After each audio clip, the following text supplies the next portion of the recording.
And again, it's my privilege to welcome everybody, our students and members of the community, to our 10 Years Hence series.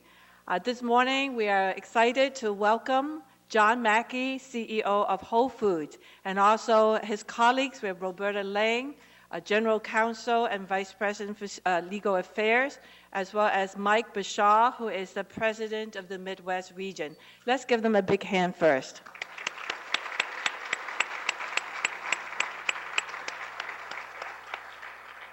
I know you're here to hear John Mackey and not me, so I'm just going to be fairly brief and give you a few highlights.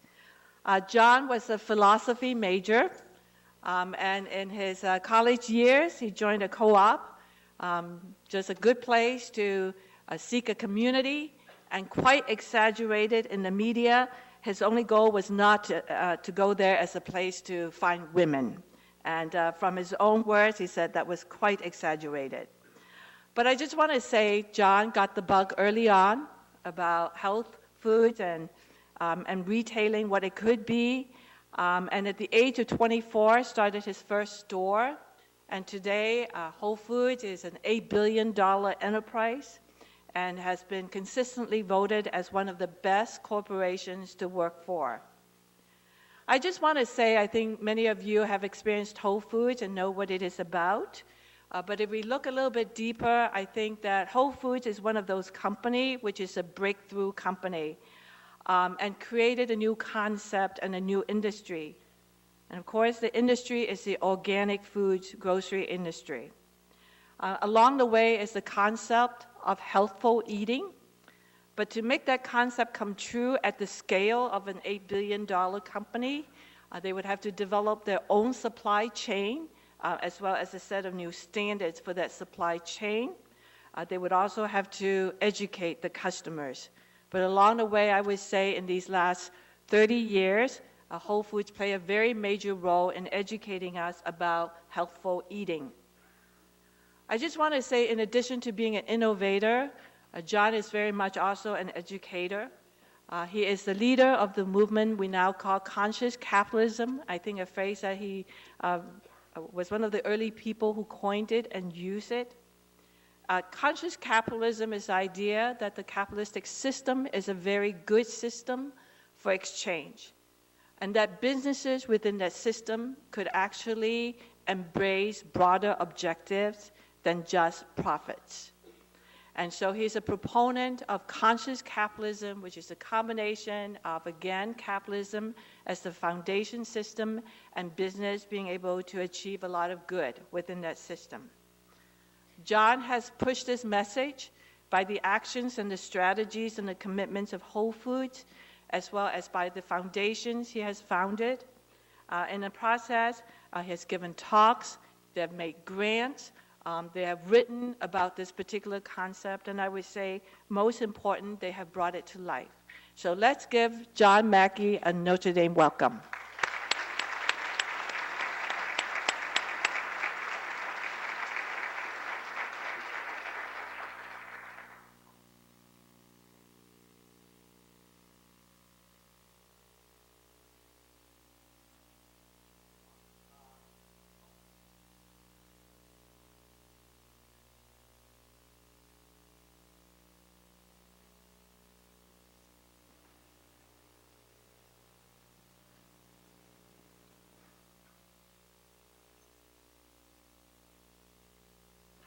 Can you hear me? Yes. Yeah, there we go.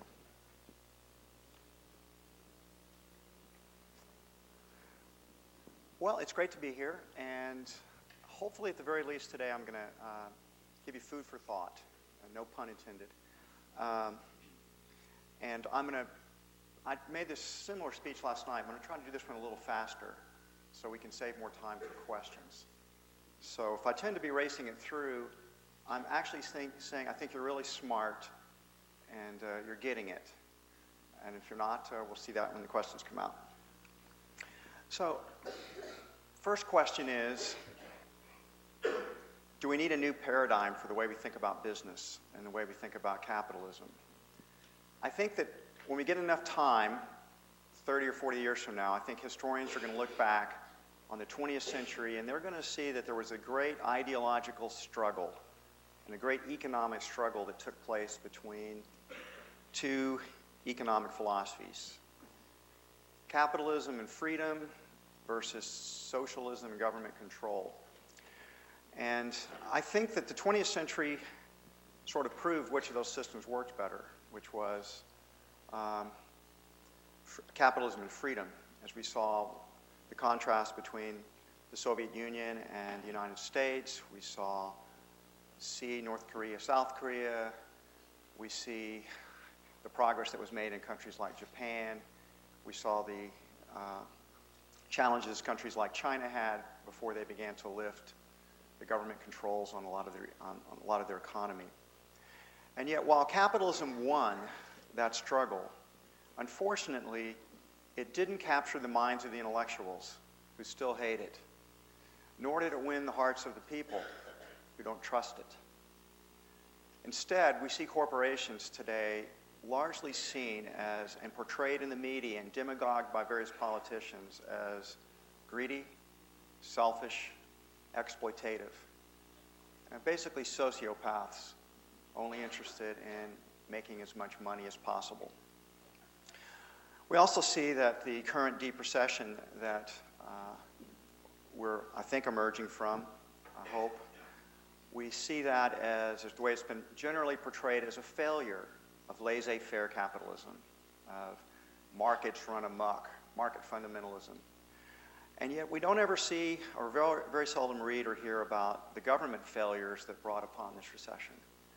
The very poor management of the money supply, the artificially low interest rates which stimulated booms and then resulting in busts, the very terrible government regulations that create the wrong incentives for business and the wrong incentives for entrepreneurs. So when things come crashing down, rather than re-examining whether the regulations that got us there in the first place may need to be revised or eliminated, we're told that we need to double down on additional regulations. So, at the very least, I think you can agree with me that corporations and capitalism have a very serious branding problems. They don't do a good job communicating why they exist, what their purpose is, how they're serving society, and so as a result, they're highly vulnerable to the attacks that are made on them by their enemies. In some ways, although I think capitalism won the 20th century battle, like a spiral, it's taken 2 steps backwards right now, and it's not evolving forward at this point. And I will argue today that I think the most important things we can do is we need to reconceptualize what capitalism is and what corporations are and what their purposes are and how they can be managed.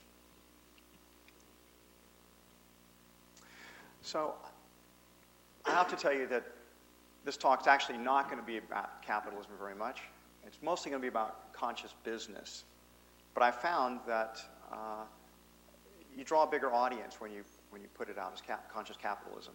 And so it's a little bit of a bait and switch strategy going on here.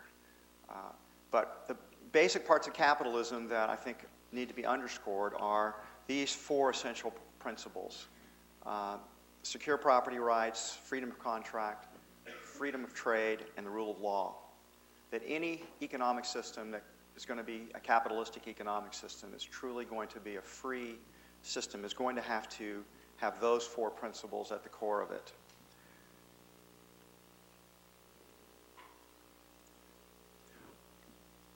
But what is a conscious business? And these are the 4 primary principles of business. I'm going to talk about each of these in some detail, but one, that the enterprise has a higher purpose beyond maximizing profits and shareholder value.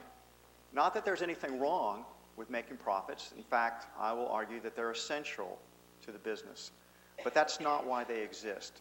Even as we need to eat in order to live, that doesn't make eating the purpose of our life. Similarly, business must make money in order for it to flourish and to be successful, but that's not why, I don't think that's why it exists. Secondly, that the enterprise should be managed not to primarily maximize shareholder value, although again, there's nothing wrong with that. That's important that businesses do maximize shareholder value, but that for the 21st century conscious business, we begin to recognize the systems nature of business, that the stakeholders, the customers, the employees, the suppliers, the investors, the community, and the larger environment are actually completely interdependent upon one another.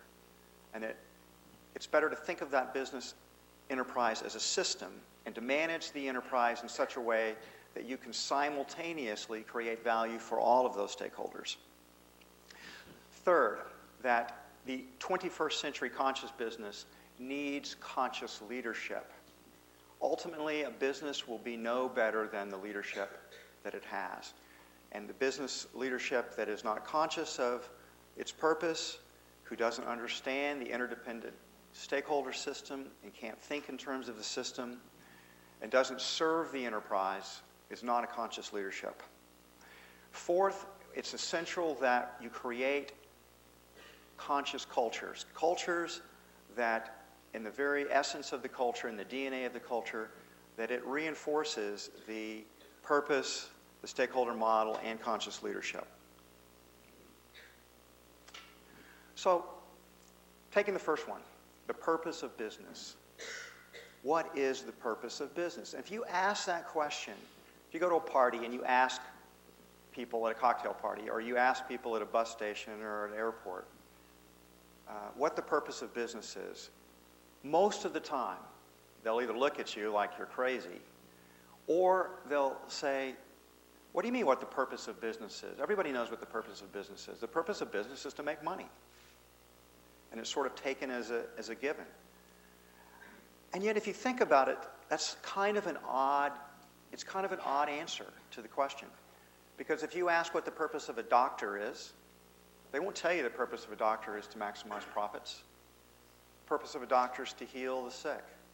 If you ask what the purpose of a teacher is, here we have teachers in this room today, and I'll bet you most of them won't say that they decided to become teachers to make as much money as possible.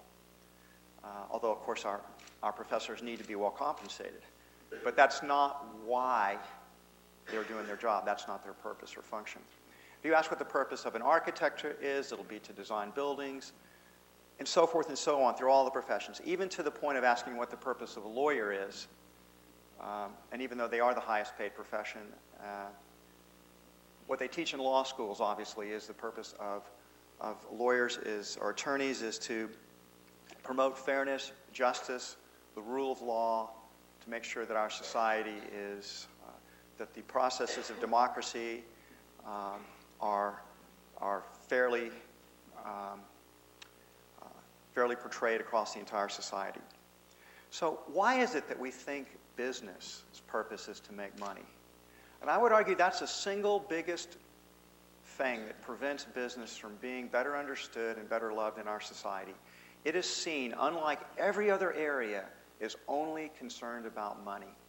And I don't know whether that was the enemies of capitalism that put that label on it, or whether it was economists who were trying to develop models that would explain how the economic system worked. Or I can't really tell you where the origins of it came from, but I can tell you that it's done incalculable damage to the reputation of business, the reputation of corporations, as well as the way people think about business themselves. We oftentimes will hear, probably there are people in this room who are MBA students who, if you have a conversation with them, if they have a couple glasses of wine, will tell you that, yeah, they really wanted to be an artist, but they sold out and went to business school. As if going to business school is somehow or another a betrayal of human nature. That is kind of where the reputation of business exists today, where people have to defend the decision to go into business as somehow or another that they're guilty of some crime. As we begin to discover the purpose of business and we begin to communicate it, we can transform not only our own understanding of what business is, we can transform the reputation and the brand of business across the society. Now, who creates the original purpose of a business? I think it's obvious. The persons who create the business, the entrepreneurs, are the original creators of the purpose of the business. They're the only ones that have the right to do it, not economists, not journalists, not lawyers, not the government, but the entrepreneurs who create it determine the original purpose. And I have known hundreds of entrepreneurs in my life, and with only one or two exceptions, have they ever told me that they primarily started their business to make as much money as possible. Not, again, that they don't want to make money. They do. But that's not what they were on fire about. Most entrepreneurs are pursuing a dream. They have a passion. There's something they want to create. Now, there's dozens of different reasons why they may want to do that. Some of them could be psychological, that they've got something to prove to their parents. It could be that they are excited about some type of technological breakthrough and want to apply it. But in general, they get excited about something. I got to meet Bill Gates a year or so ago, and we got to talking about why he started Microsoft. And contrary to what the media would have you believe, Bill Gates did not start Microsoft to become the wealthiest man in the world. It did work out well for him, but he had a vision of computers that was totally revolutionary 35 years ago. And he had a vision that eventually everyone would own their own personal computer. And he wanted to write the software that would power those computers. What good's a computer without software? It's useless.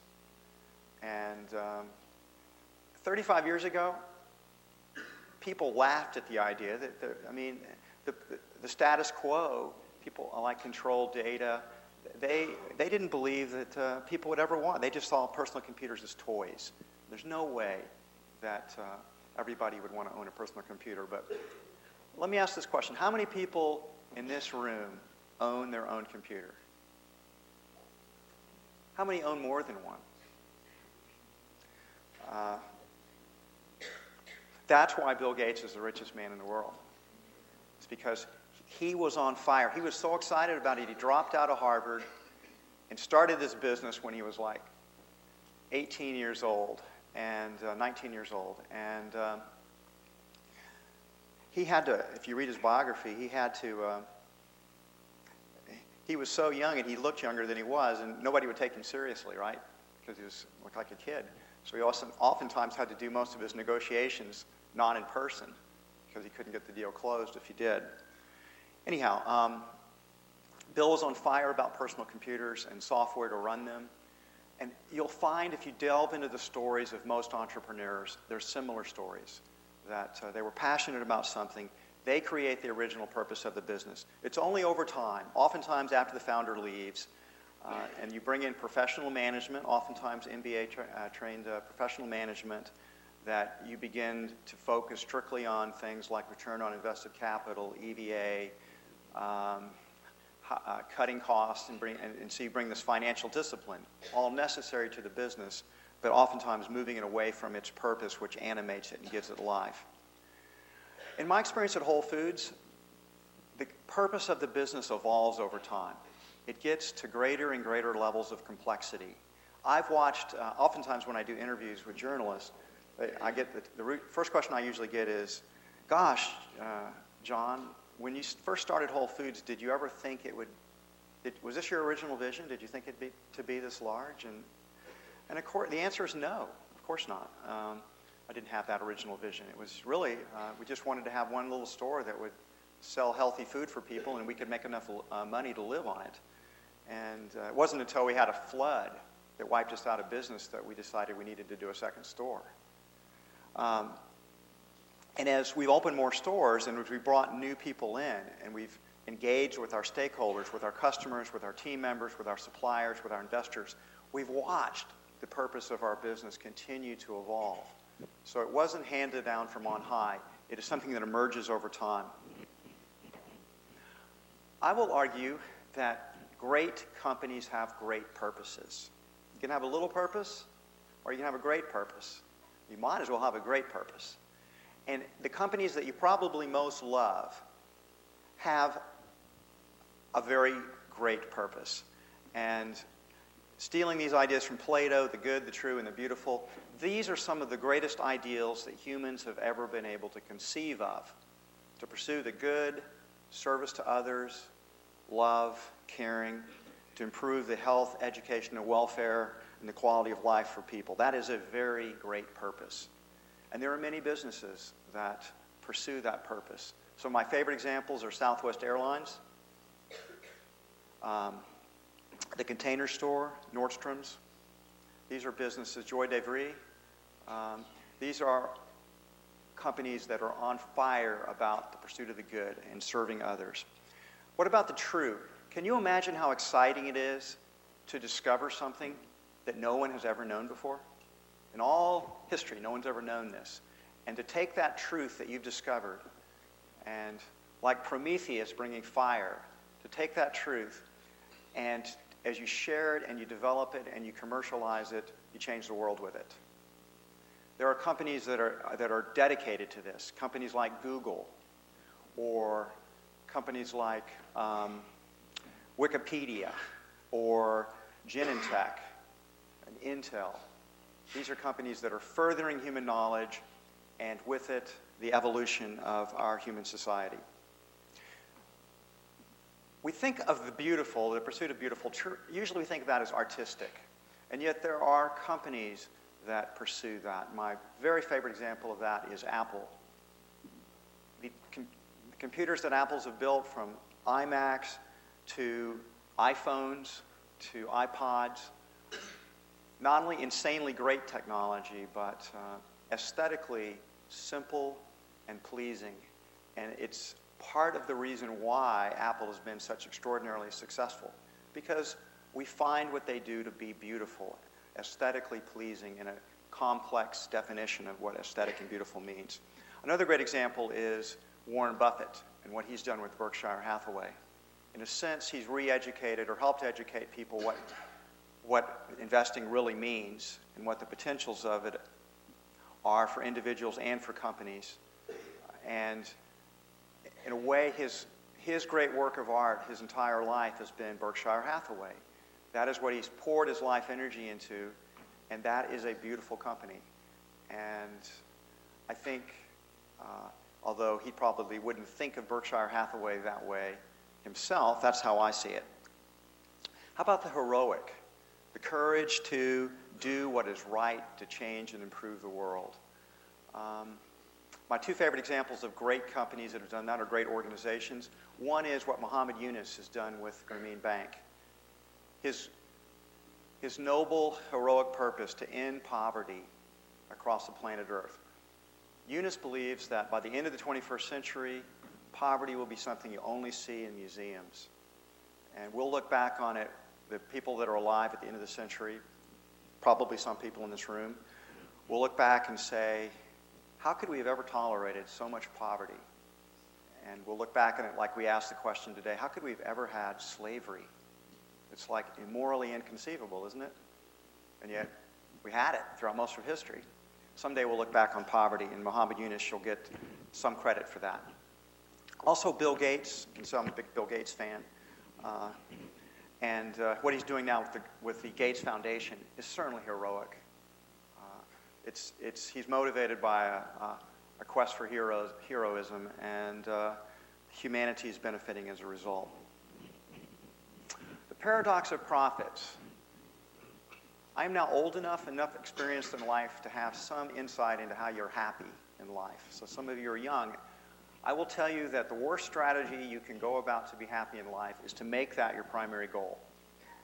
People who make the primary purpose of their life to be happy will find they do not experience it. You can pursue pleasure, and you can achieve that. But people who pursue happiness first generally are narcissists, self-involved, and I can tell you that narcissism is a very bad strategy for sustainable happiness. Instead, happiness comes from having purpose, from pursuing excellence, to helping your deepest soul and spirit to grow and evolve, through friendship, through marriage, through love, through children, through practicing forgiveness, love, and compassion, and service beyond your own narrow self-interest.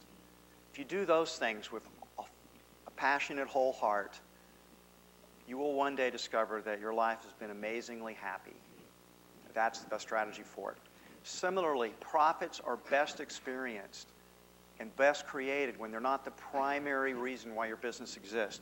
They are results and consequences of having a deeper business purpose, for creating great products and services that benefit others, from creating great customer satisfaction, from creating workplaces where people flourish and your team members and employees are happy, to having great partnerships with suppliers who help bring goods and services that make your organization superior, and from recognizing the responsibilities that you have towards the communities and environment that you live in. The metaphors that we use to think about business, I will argue, are not serving us well. We need to throw them out. The first metaphor, business is not really a machine. The industrial age models where you combine labor, land, and capital together, organize them correctly, and out on the assembly line spit out profits.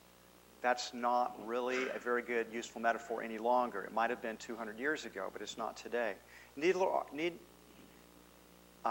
are the Darwinian metaphors, such as survival of the fittest. I do not think that metaphor serves business well. It's oftentimes used by the enemies of capitalism, the enemies of business, to show that business is this ruthless, red claw, killer type of entity and not really worthy of ethical and moral respect. Also, the war metaphors, that we must destroy the enemy. We must wipe out our competitors. We need to take a team and a SWAT team and crush them. I don't think those metaphors are particularly useful either. For the 21st century, recognize the complexity in the world we live in today, the environmental challenges we have, the human sophistication that's required to manage well. Metaphors that recognize ecological metaphors are useful, as well as systems-type metaphors that recognize the complexity. Also, any type of complexity metaphors are also useful. Secondly, we need to think about business in terms of conscious leadership. And the conscious leadership of the organization's purpose is to fulfill the deepest purpose of the organization while creating value for the entire interdependent business system and to be a servant leader to the enterprise.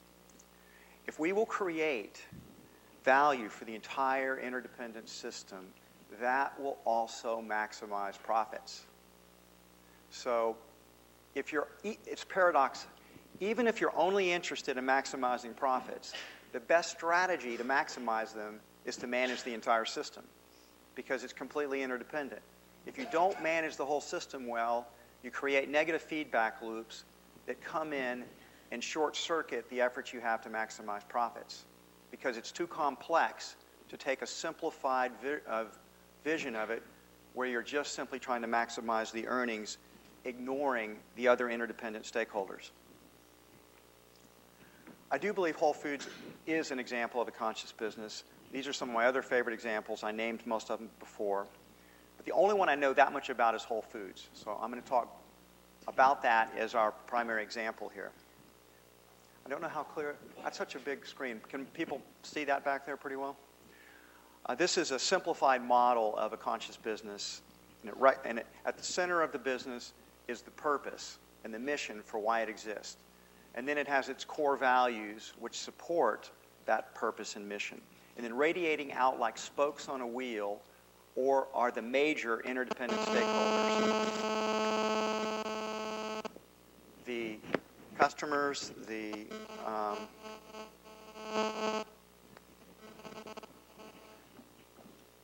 beautiful technology, Apple iPhone, catch.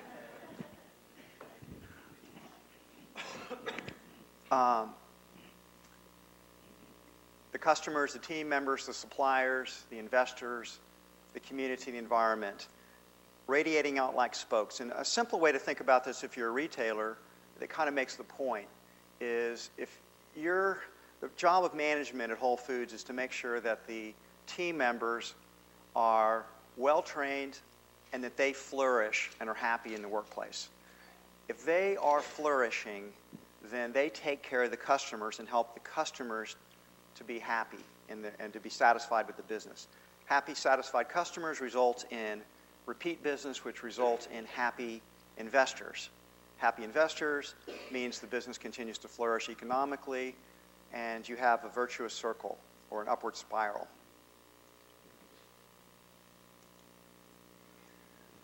Trying to head off some questions that I inevitably get.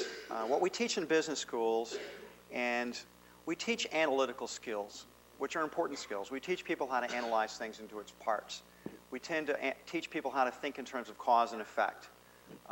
If we do case studies, I don't know what the Notre Dame system is, but if you do case studies, you're taking a company and you're analyzing, you're breaking it down into its parts. While those skills are important, they're largely overrated for what you need in the 21st century conscious business.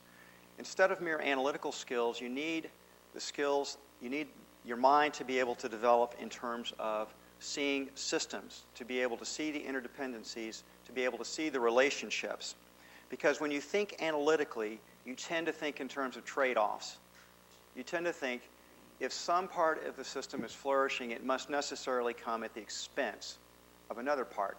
If you are taking money from the shareholders and giving it philanthropically to a not-for-profit organization, you're necessarily engaged in a trade-off because logically the shareholders must have less since you've just taken money from them and given it someplace else. In my experience in business, if you look for trade-offs, you find them. If that's what your mind is looking for, you will find it. But if you think in terms of synergies, if your mind can think that way, you will find them. There is no limit to the creative potential of humanity. Our minds are infinitely creative. We merely do not engage them. When we're thinking analytically, we are not engaging the creative aspects of our mind.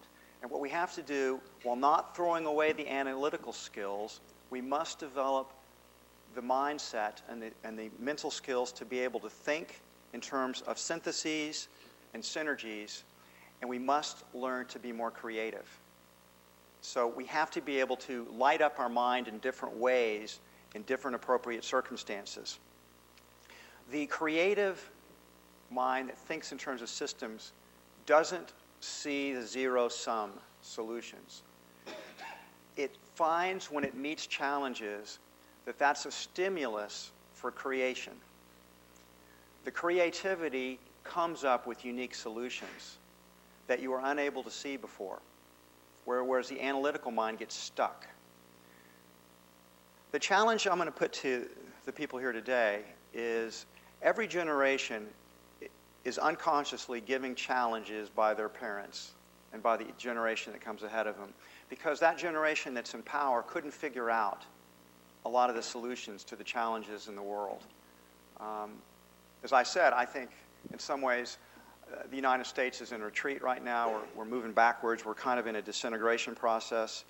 The challenge that I'll put for you today is that your generation is going to have to come up with new solutions, because the solutions that my generation's put up, while it has helped advance humanity in certain ways, it's also begun to run up against brick walls. It's not creative enough, not imaginative enough to think of the win-win-win solutions. It can only think in terms of zero-sum, that we must take from someone else and give it to someone else to create more social justice. The challenge for your generation is to continue to have America move forward and be prosperous while more inclusive. And so I'll put that challenge forth for you. I firmly believe that it is creative entrepreneurs and conscious capitalists that will potentially solve all the world's problems. It will not be government. It will not be bureaucrats. It will be creative entrepreneurs. And I don't just mean business entrepreneurs. There are many types of entrepreneurs. There are social entrepreneurs. There can be environmental entrepreneurs. There are spiritual entrepreneurs. We all have the potential to be entrepreneurs. We all have the potential for this creativity if we will merely unleash it and have the confidence to manifest it in the world. If we do that, we can solve our problems. And if we don't, we're just going to create bureaucratic solutions which are going to just tie us down. We're going to all become a lot poorer. I used to think Whole Foods' deepest purpose was the pursuit of the good, service to others. We're a retail business, sort of obvious. We're supposed to serve people. We serve our customers. We serve our team members. And so when I would go around and talk to the team members, and I would ask them what they think the deepest purpose of Whole Foods is, whether it's the pursuit of the good, pursuit of the true, the beautiful, or the heroic, I would poll them, and I would get votes for each of the 4 categories. But overwhelmingly, the votes that I always got that always surprised me was the team members continue to tell me that Whole Foods' deepest purpose is heroic, that our purpose is to change and improve the world, to do what is right to change and improve the world. And I used to argue with them about it. I said, no. I created Whole Foods, and the original purpose of Whole Foods is the good. We're service. We're about service. And they said, no, John, you're wrong. That's not what Whole Foods is about. And so I argued with them until one day I got that, hey, just like a parent raises children and tries to instill certain values in it, eventually the child grows up and it has its own destiny. And Whole Foods has its own destiny, and it's pretty consistently communicated to me that it's a little different destiny than I thought it was. So I've stopped resisting that, and I've started to embrace it. These are our primary 7 core values in our company. For the first 30 years of our existence, only the first 5 existed. We have added, in the last 3 years, we've added 2 new core values on. It's gotten to the point where yesterday I was doing a talk in Chicago, and when we were doing Q&A, I had a team member say, are we going to keep adding new core values on? Because we're running out of space on our walls to write them down. I promised that I didn't think we'd have any new core values, at least for a few more years. So I'm going to go through this pretty quickly, but it does kind of exemplify the importance of conscious culture and some of the things Whole Foods does. We are very committed to selling the highest quality natural and organic foods available. I think we've changed the world as a result of this. I don't think most supermarkets were selling these products before Whole Foods Market came along. We're very proud that we've been able to increase the health and longevity of millions of people. We've shown that you can eat healthy foods and have pleasurable diets at the same time. We're creating alternatives to the industrialization of and degradation of our food, and we're now educating our stakeholders about healthy eating. Satisfying, delighting our customers. How many of you hope someday to start your own business? Please raise your hand. So many entrepreneurs in the group. If you remember nothing else from my talk but this one thing, you will probably be successful, because most businesses don't do it. Most businesses don't consistently put their customer first. They begin to put the investors first, or they begin to put the convenience of the employees first. If you can design a business model that always puts the customer first, and you can structure it into the very DNA of your organization, I almost guarantee you your business will flourish and succeed over the long run, because your competitors will not be able to do it. It is very difficult to do. So at Whole Foods, we teach that there's no one more important stakeholder than the customer. That's disappointing to our team members, who would like to believe they are the most important stakeholder. I always tell them they're number 2. The most important is the customers. Why? Because customers in a retail store shop voluntarily. They have alternatives. They can go to our competitors. And if we don't take care of them, that's exactly what they do. Their loyalty is only, you never own your customer, you only rent them. So you better take care of them. We've also designed our entire business model around empowering our team members to take care of our customers. You can't take care and satisfy and delight your customers if you don't have a business philosophy that helps your employees, your team members, to be well-trained, to be happy in their work, and to produce excellence. We do lots of things at Whole Foods to reinforce this. We have self-managing work teams. We've created an empowerment culture. We reveal we have open salary information, so everybody knows what everybody else gets paid. We have a salary cap in place on executive compensation. We let our team members vote on their benefits every 3 years, so they can pick the benefits that they most approve of. Incentive compensation for everyone that works for the company. Stock options to all team members. 93% go to non-executives. We have personal wellness accounts where team members can spend, we deposit money in their own accounts. They can spend it on their own wellness options. We have fully paid health insurance for our team members. And we cultivate a workplace based on love and care, which I'm going to talk a little bit more about that in a few minutes.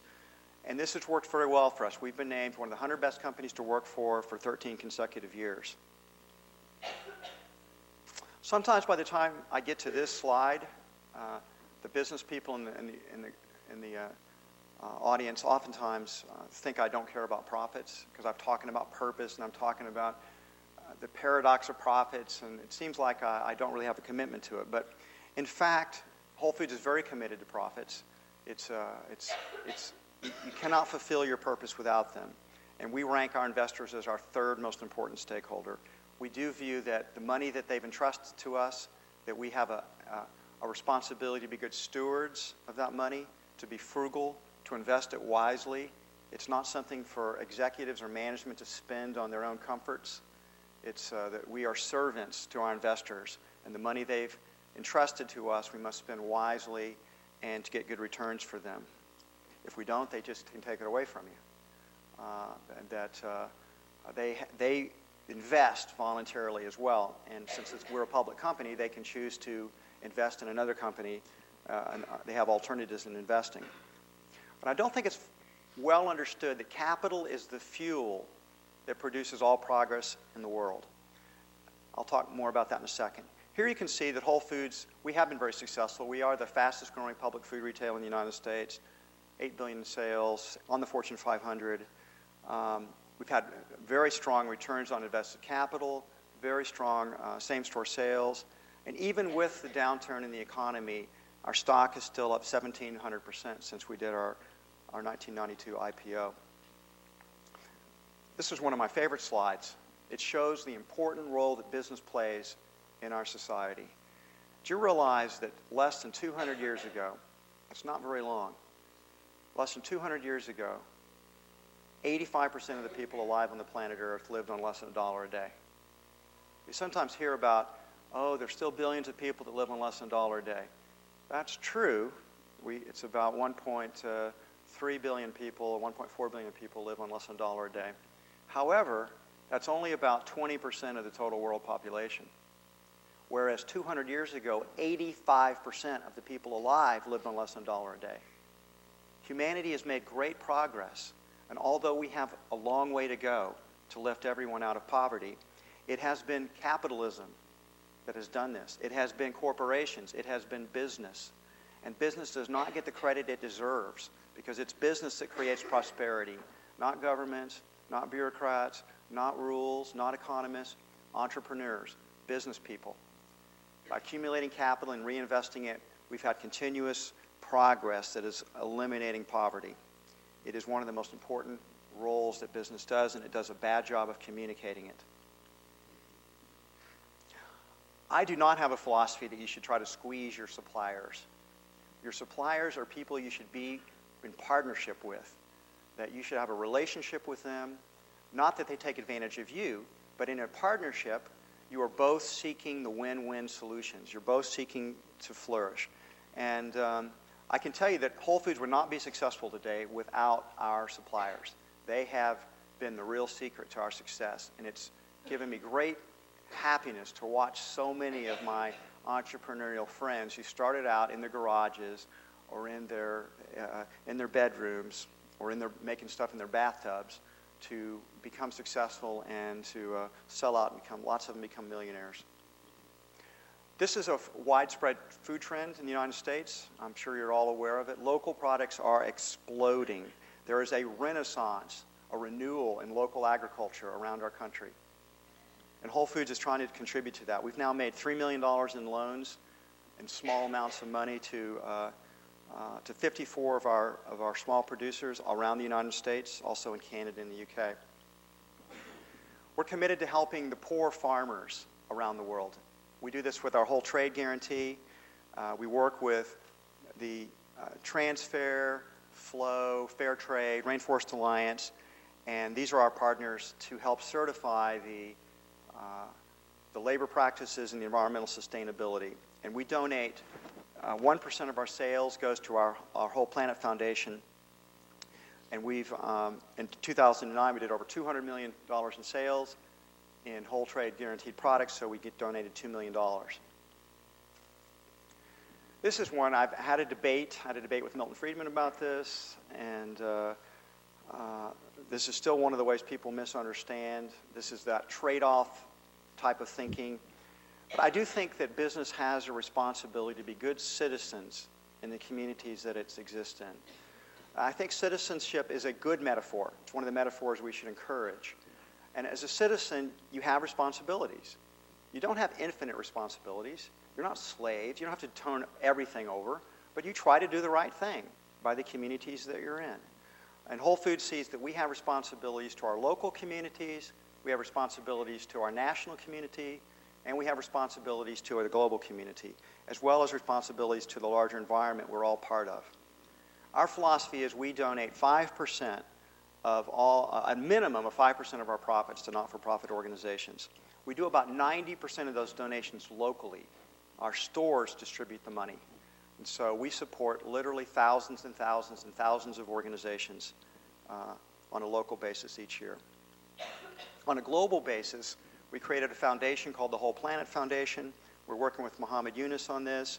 We've made loans to, what have we made? We've made 57,000 bars, probably 67,000 by now. Got to get the slide updated. We're now in 17 or 18 countries. These are countries we're trading with. The communities that we're trading with in the developing world, we're setting up microcredit loans. 98% of the loans are to women. Why? Because women are the poorest people in the world, and they've proven to be good loan recipients. We have a 98% repayment rate, and that's without any collateral or any contracts. This is a transformative technology, microcredit. It's not the complete solution to world poverty, by the way. It can't solve poverty by itself, so oftentimes it's criticized for that. And yet, the fact that it's not a complete solution doesn't mean it doesn't help. It helps, and it's helping millions of people. Here's where we're located. Well, eventually, our goal is to have these projects in every country we trade in. We're, I think, in 18 countries, and we're trading with about 75 countries right now. So our goal is to eventually be in all 75. Whole Foods is very committed to the environment. It's part of our citizenship responsibilities.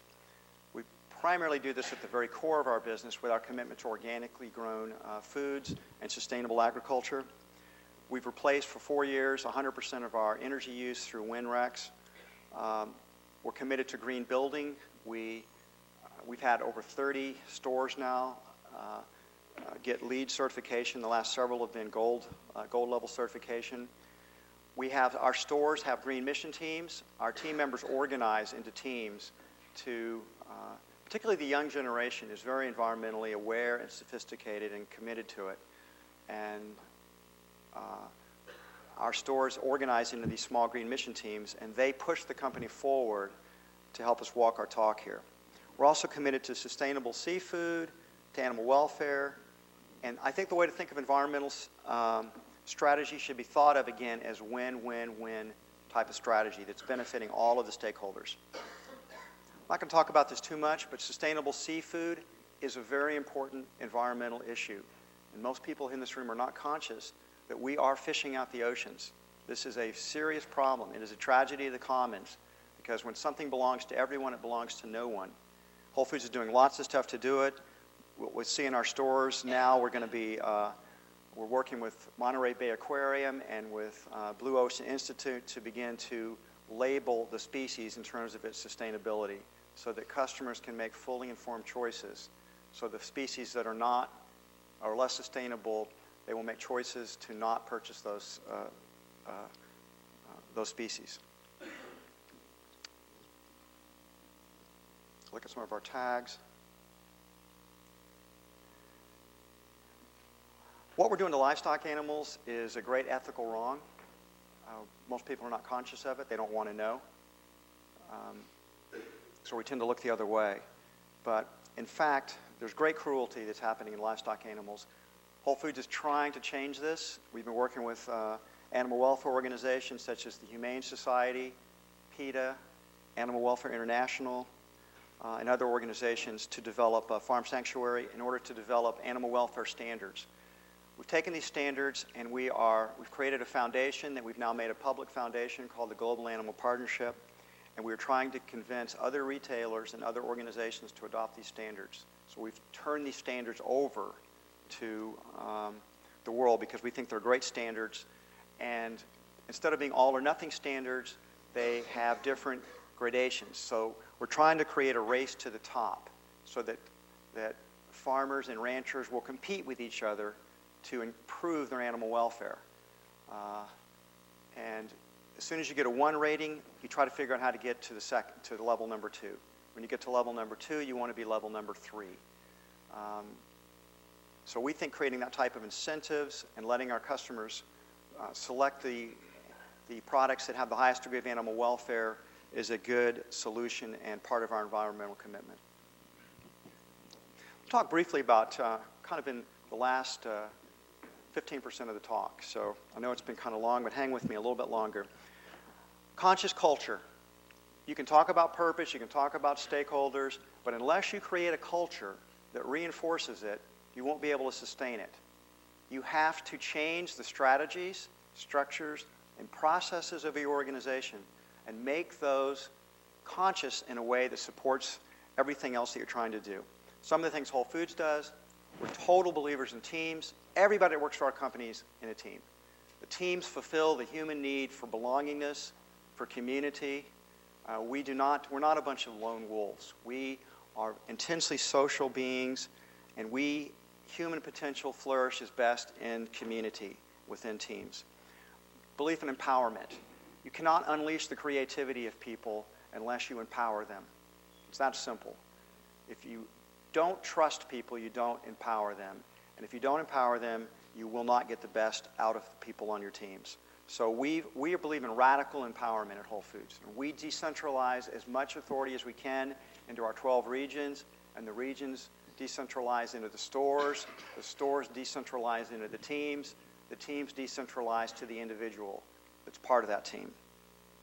A belief in transparency. It's essential that most corporations do not reveal enough because they're so afraid it's going to leak out to their competitors. So they hide it. And yet they also hide it from the people within the organization. It's essential that you strive in a conscious business to increase the level of transparency. Yes, some of it will leak out to your competitors. Yes, the media will distort things and tell lies about you. But you will empower your workforce, and you will be communicating that people are worthy of your trust and that you do trust them as you create greater degrees of transparency. Authentic communication is essential.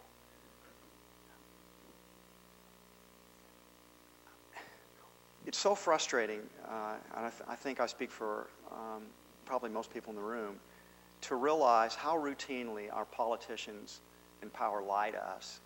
They don't tell us the truth. They don't tell us the truth because they don't think they can trust us. And I'm not talking about any particular political party. I'm talking about all of them. Almost all of them just routinely lie. And corporations hire public relations departments to spin things, to put forth an interpretation, which is not necessarily a true interpretation, or even striving to be true. We're so postmodern, we think it's all interpretation, that we sometimes get lost in that. We don't believe there's any truth underlying the interpretations. So we think one interpretation is as good as another. And so we lack authentic communication. But if we're going to create a conscious organization, a conscious business, it's essential that we strive for authentic, truthful communication. The importance of fairness. Nothing undermines trust. Nothing undermines morale in an organization quicker than unfairness. You cannot have it. You cannot tolerate it. When it exists, you must root it out. One of the important aspects of having transparency in an organization is that it helps root out unfairness.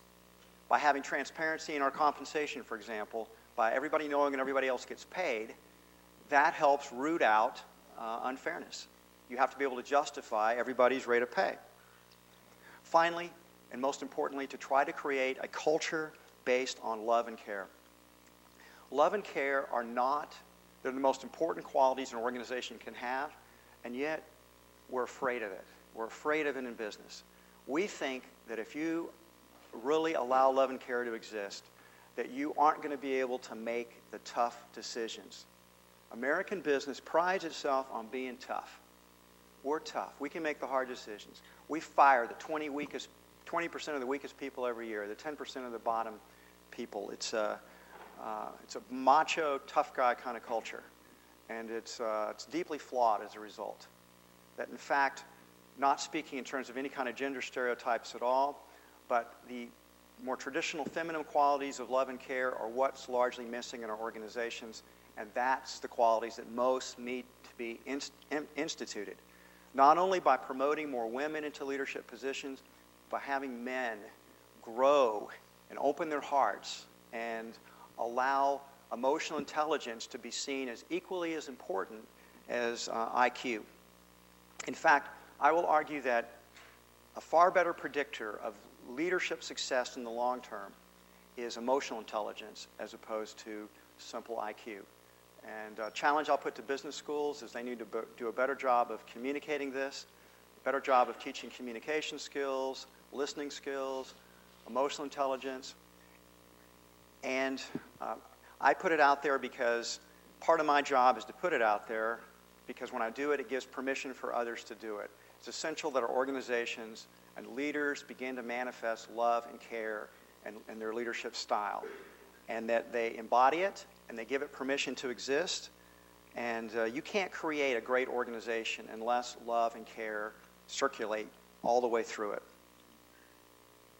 Oh, one of the simple things that we do at Whole Foods, instead of just talking abstractly, that I challenge you to experiment with this in your own organizations, is we end all meetings at Whole Foods with appreciations.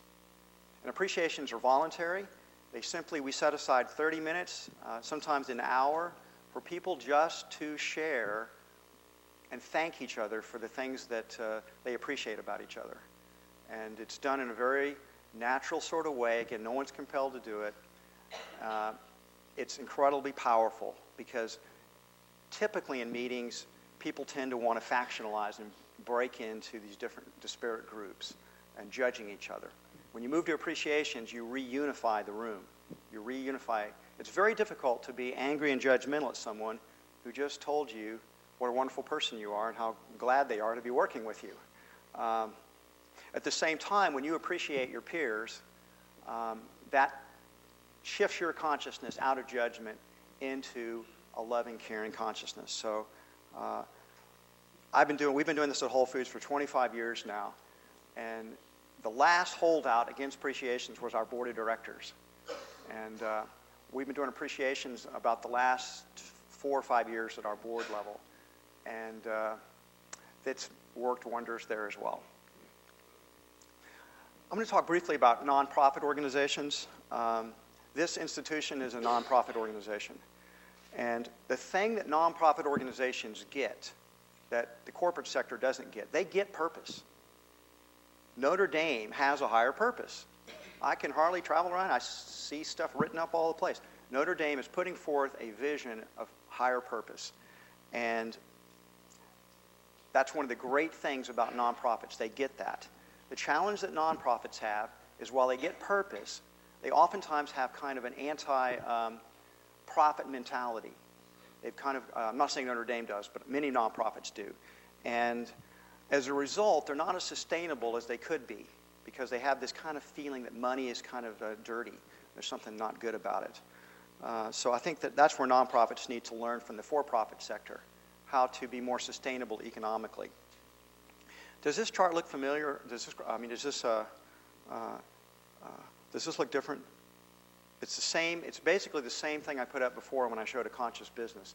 This is an example of a conscious nonprofit organization model. It's virtually the exact same as the conscious business model. It has core values at the center. Instead of business mission, it has a social mission. And its stakeholders are very similar. It has employees, it has customers, it has suppliers, it's a citizen in the communities, it has environmental responsibilities. The primary difference is instead of investors, it has donors. And yet donors also want to get a return on their donations, not in terms of necessarily financial returns. They want to get the psychic returns of knowing their donations are furthering the purpose and the reason why the institution exists. Our society tends to break down on, and puts a wall up here in terms of the way we think about it.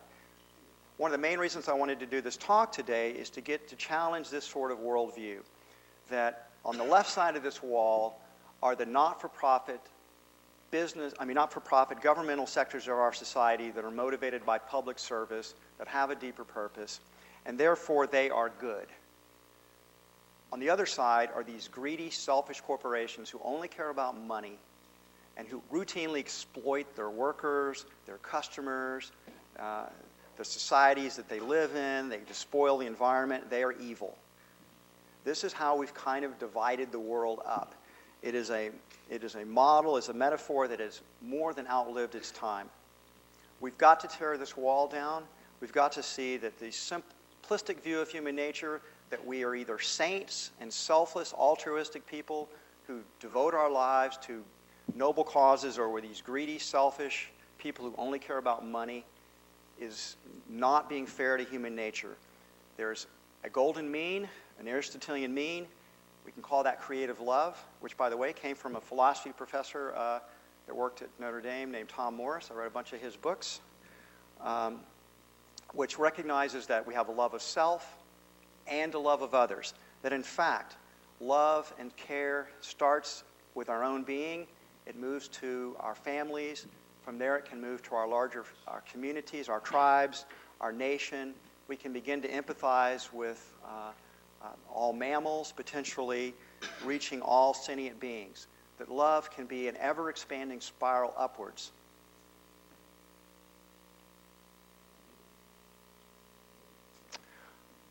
I kind of want to get to the end now, and I want to leave you with a thought that what I've been talking about today is not CSR. This is not corporate social responsibility. That is a different thing. That is good as far as it goes, but this is completely different. How is it different?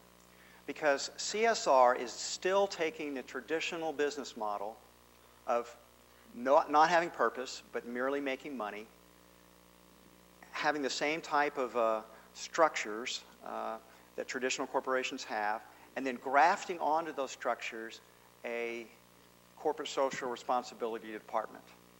And why do the corporations do that? Because they're criticized all the time. So they just add another department on.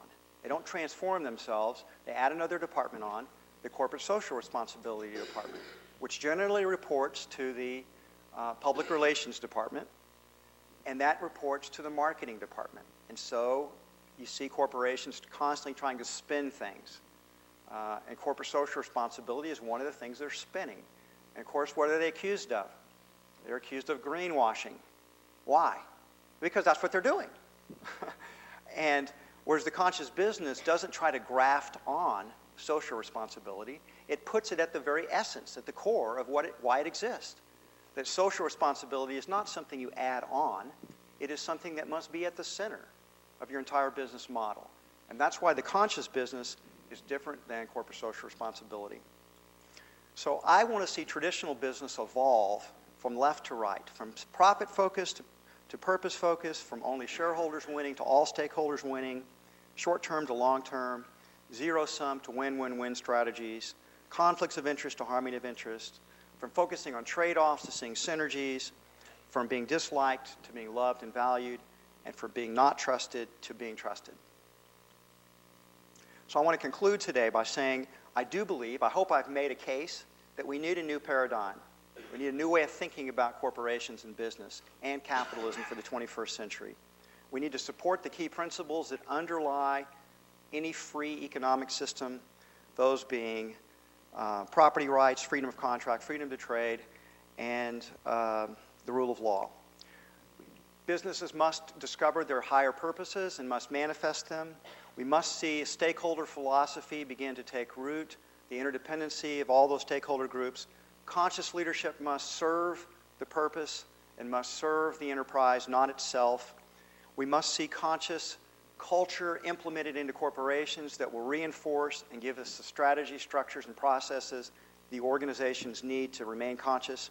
If we do this, this will transform the underlying ethics of both the corporation and the economic system. We will be transformed in such a way that we will see business for what it is, which is fundamentally good. Human beings want the highest ideals to be manifested. We want to see the good. We want to experience the true. We want to live in beauty. And we want heroic individuals who will work to make our world a better place. That's what we want. And that is what business should deliver. Thank you very much. I'll now open it up for questions.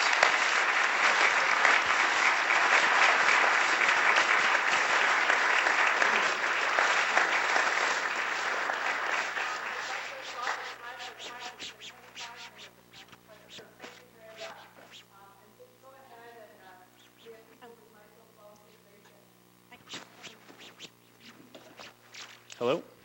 Hi, I'm Andy Mitchell. I'm a second-year MBA here, and I'd like to say I'm not a sellout. In fact, I think I'm keeping it real, like most of us. One of the ways we do that here is working on a project with the Clinton Foundation to import spices to the U.S. from one of the poorest regions of South America. And the problem we're running into is that when those products hit the shelf, they're going to be very similar to the ones next to them. But the greater purpose, the heroic purpose, is going to be vastly superior with these Tana spices versus McCormick spice or some other spice. My question is, how do we communicate that? How do we get that across to people who are making a spot decision at the store, maybe at your store, who knows? How do we get that across to them at a glance? And are they going to care? Is it going to matter? I know more about your business and not enough.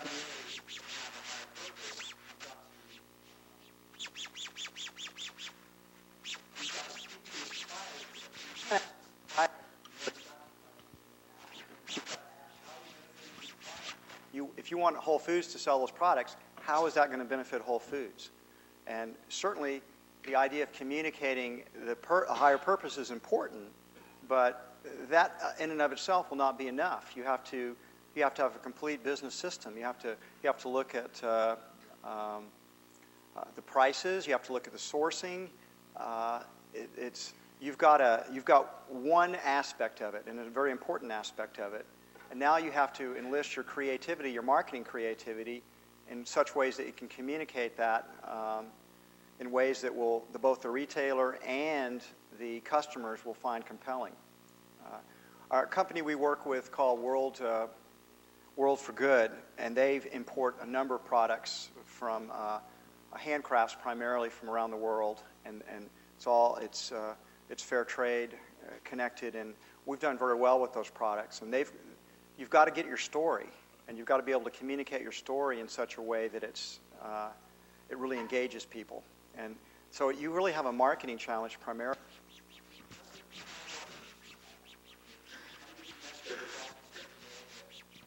People are going to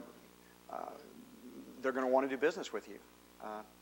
I throw the challenge back to you. I got enough figuring out how to communicate Whole Foods in the world, but it sounds like you're doing good stuff, and I wish you the best of luck with it. Hi. Twyla Tharp wrote a book called The Creative Habit. And I know that you're on tour, and this kind of throws off your equilibrium, jet lag and things of that nature, but could you address some of the personal things that you do as habits that you feel help tap into your creativity? How do I tap into my creativity? Well, the first thing, you got to be healthy. I mean that's you've got to take care of yourself, and I have a very strict diet. I do exercise regularly. I meditate. I have my own spiritual practices, which help center me. But creativity, in a lot of ways, it's partly self-confidence. Creativity is something, it's natural to human beings. Just look at children. Children are all creative, maybe unless they're autistic. They are all creative, and they learned through bad experiences, to sort of bottle up that creativity. So some of the stuff I do is I just have a creative habit. I don't view my work as, I view my work as fun. It's playful. I'm doing it because I want to do it. I stopped getting paid. I just do it because I love it. And when you're doing things that you love to do, you tend to be creative. That creative spark tends to bubble up. But you ask where it comes from, it's at the essence of who we are. We are creative beings. And we merely,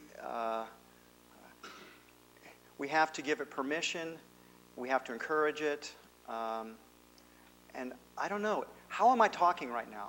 The very act of talking is creative. I don't even exactly know what I'm going to say. I have an intention to say it, and the words come forth. That's a creative act. So is almost all the things we do. When I have good ideas, I don't know where they came from. They just kind of bubble up. Hey, I'll tell you an anecdote that I think is kind of funny that kind of catches that creative things. Remember that movie, It's a Beautiful Mind? You know, John Nash, that genius mathematician who was also kind of went nuts. Well, my uncle was a math professor at Harvard, and he was a good friend with him. And when John Nash was in the mental hospital, my uncle George visited him, and he had this conversation with him. He said, "John, what are you doing here? You and I are rational men, and you've come up with some of the most brilliant ideas. How can you believe in these little voices that are talking to you? That's crazy. That's not rational." And Dr. Nash looked at my uncle and he said, "George, where do you think all my ideas came from?"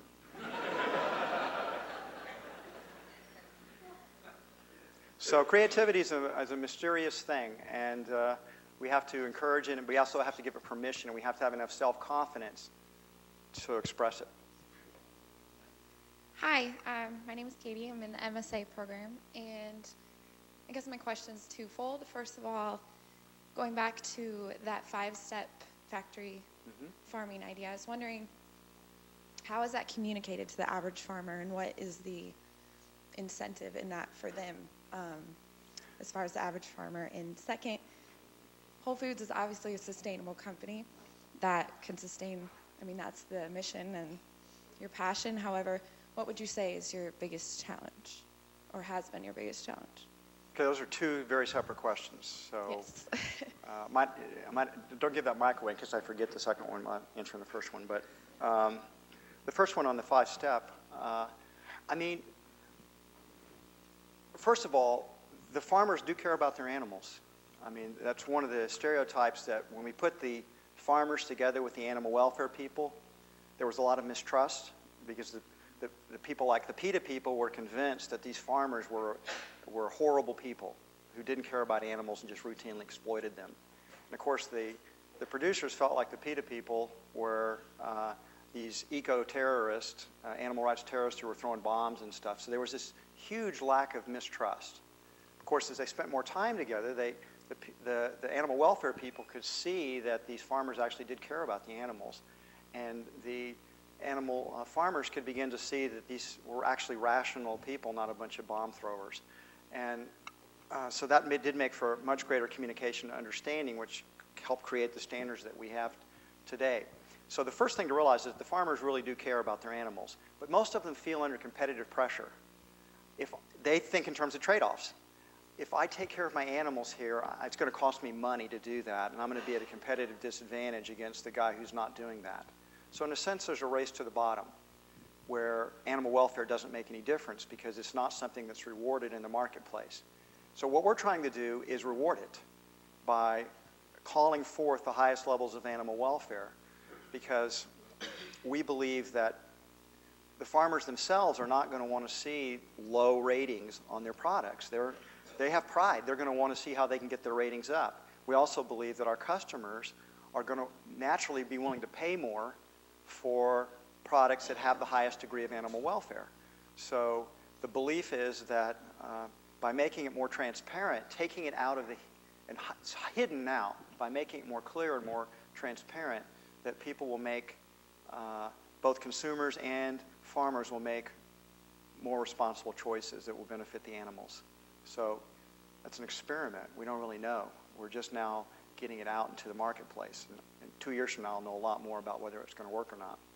What was your second question? Second question was, being a sustainable company, what would you say throughout your 25 years was the biggest challenge that maybe even threatened if you didn't? What's been our biggest challenge as a company? Yeah, in growth.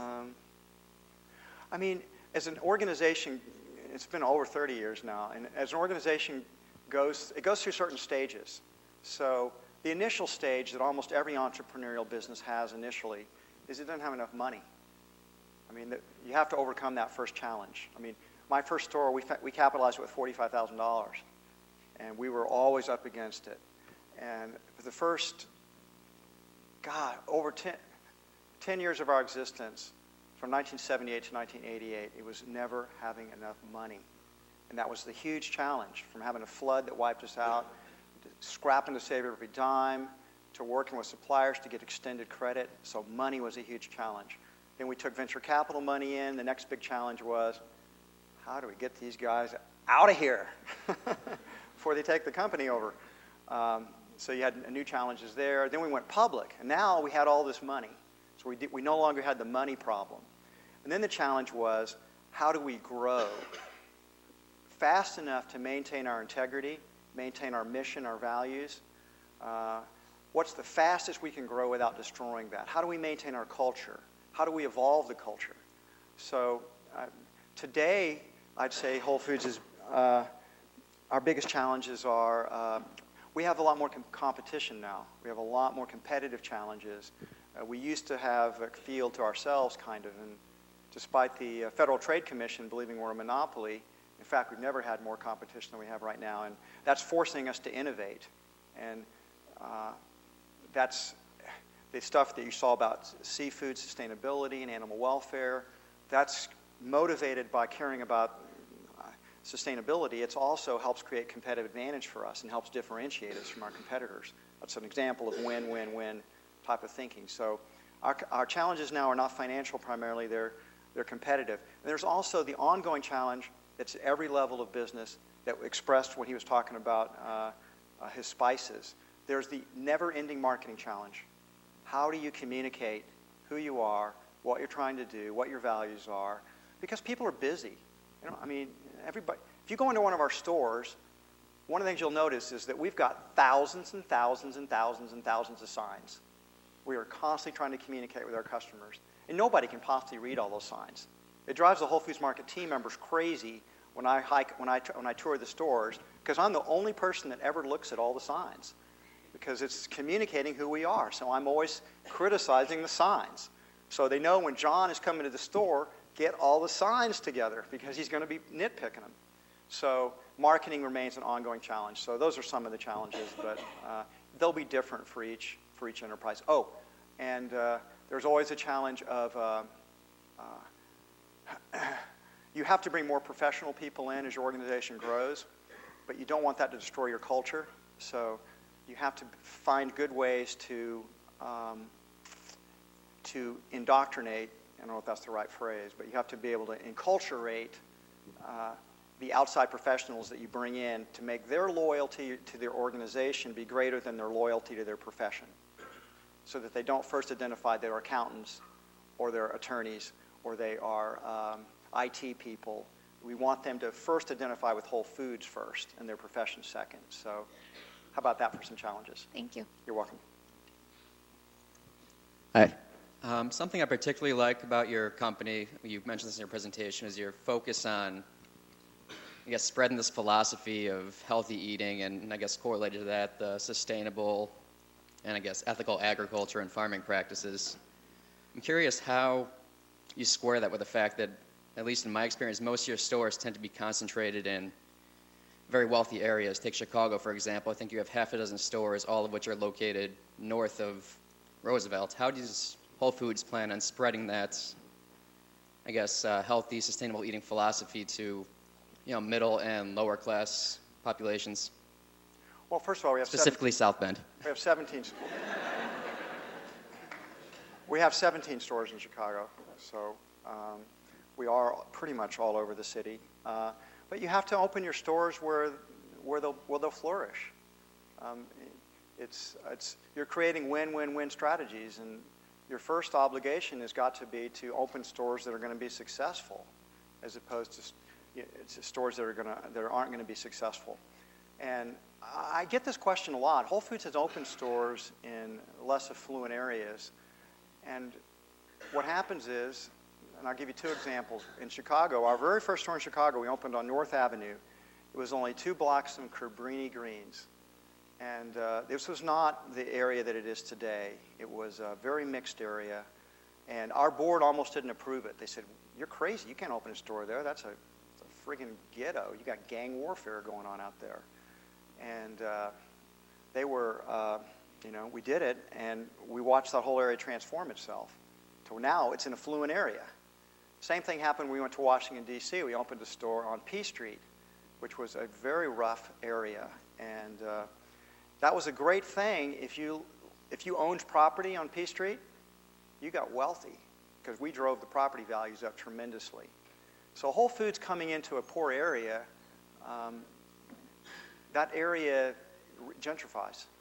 And depending on your viewpoint, that's either a good thing or a bad thing, because it ends up driving a lot of poor people out of the neighborhood because they can't afford to live there any longer, because that's how the customers vote.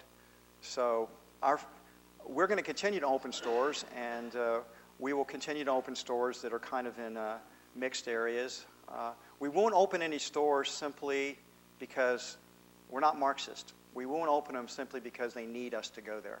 We'll only open, or somebody thinks they need us to be there. We're only going to open stores that we think are going to flourish. And we will continue to experiment with locations that are less affluent, less densely populated, but we're not going to commit economic suicide. That doesn't serve any of our stakeholders well. And I think when people ask business to do that, they're asking business to waste. They're no longer good stewards of the capital that's been entrusted to them by their investors. And there's nothing sadder than, there are things sadder than this, but for me, it's a very sad thing to open a store that's not successful, that struggles. The team members are working hard, and yet the business isn't doing well. It's a horrible feeling, and you don't want to open very many like that. So I don't think it's hypocritical at all. I think it's very consistent with our purpose and our mission. And but let me throw that back on you. If you feel like Whole Foods Market is missing a market opportunity, if you feel like there's something there that we're not doing, why criticize us? Why don't you go do it? Why don't you go open stores there? If you feel like there's a great market opportunity we're missing on, go do it. Fair point. Thank you very much. John, I want to ask a question going beyond Whole Foods and store location, but the issue of obesity in our country, and the fact that most American families cannot afford to really engage in healthful eating. Could you talk a bit about this whole obesity epidemic almost, and what is your take on the causes and the needed solutions? It's funny you'd ask that, because actually the talk I now do more often than I do on conscious capitalism, or what I call the healthy eating revolution. And it's a whole nother talk, so we don't have time for me to answer that in any kind of detail. But I actually have very strong opinions about it. And again, 67% of Americans are overweight, and 35% of Americans are obese now. And it's going to bankrupt our nation, frankly. We are heading towards massive amounts of disease. And the children that are alive today will probably be the first generation of children that will not live longer than their parents. So I have very strong feelings about this. And I really do feel like it's related to the diet that people eat. We eat remarkably unhealthy diets. And the solution is, I'll give you the simple principles. It's to eat primarily, it's a whole foods diet, whole foods, not processed refined foods, not sugar. It's to eat mostly plant-based foods. I am vegan, but it's not that you have to be vegan, but you probably need to get your meat and dairy consumption below about 10% of your total calories. you need to eat nutrient-dense foods, and the most nutrient-dense foods are fruits and vegetables. If you want to lose weight, up your increase of vegetables. I mean, that's the simplest solution, because 1 pound of vegetables only has about 100 calories in it, and 1 pound of fruits only has about 300 calories in it, while 2 tablespoons of olive oil has 240 calories in it. So we eat way too much oil, way too much fat, way too many animal products, and way too many processed and refined products. And we reap what we've sown. We have a major initiative on this. And I'm not going to talk about it today, but we are doing some amazing stuff. We're letting our team members that are obese, that are most at risk, we're voluntarily they don't have to do this, but if they want to, they go through what we call an immersion program of 5, 7, or 10 days. We get them to work with doctors, and we do a lifestyle intervention. We help teach them how to change the way they eat. And we've been doing this since October. We put about 500 team members through it, and it's amazing. It's just simply amazing. We've had people that have already lost 70 pounds since October, that we're taking over 10 prescription drugs a day, completely eliminate all those drugs, the cholesterol-lowering drugs, the blood pressure drugs, the various pharmaceuticals that people take. So Whole Foods is going to be taking this out into our customers in the next year or two as well. And we're launching healthy eating education in our stores. And the idea I'm most excited about is we're going to create what we call wellness clubs, where we can get our customers to join these wellness clubs, and we put them through a kind of a pantry makeover. We'll go to their homes and throw out all the junk foods and also help educate them about how to cook and how to eat more healthily. Because I do believe this solution is something that is, we created it and we have the solution for it. People are simply ignorant. Also, people haven't come to terms with their addictions to foods.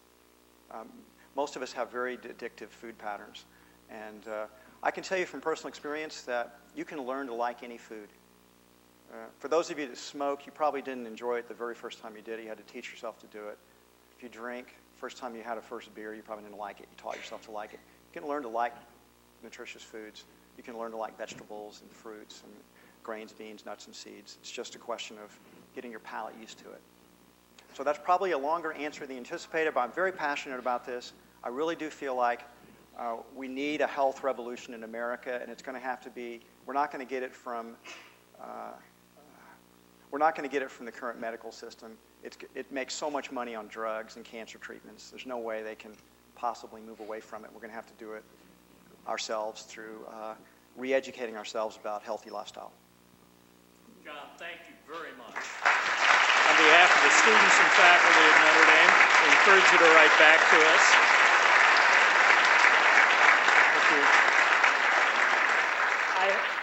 I do have a couple of comments for you before you depart. First, for John, we hope to see that Whole Foods open in the Eddy Street Commons within the next... No.